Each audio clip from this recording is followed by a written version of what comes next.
ndax amul formation tey amul liggéey ma ne dama bëgg nekk candidat buy doxal yoon ci réew mi ang de waay de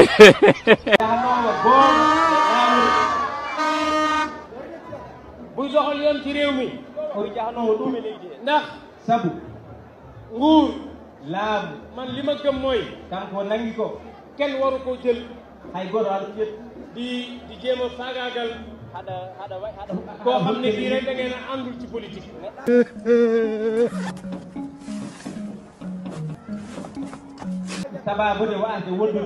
loolu moo tax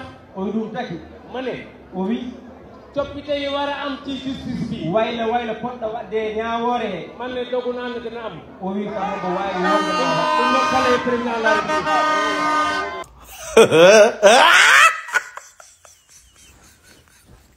dama bëgg sénégalais bu ne war a mën a am kër bu mu def njabootam boobu nag su ma leen ko waxee man ngeen koo gëm. Ele vai checar. damay def ko duudal. loolu lay wolof.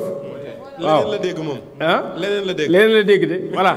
donc nit ki bu la duudalee nga sañ ne duudal na la am nga sañ-sañ yóbbu ko ci yoon. mais li ko jiitu le Sonko seq xale ku jigéen ci wàllu yoon ci wàllu tribunal dañ cee gis ñu bokk ci yéen ñu leen ciy tudd ñu ne dugal nañ ci seen loxo ak ñoom seen maanaam pexe gi ma waxoon ne moom ngeen koy jéem a sàkkal. kon léegi génn nga ci dossier ba léegi non non parce que avant dossier bi dafa beneen dossier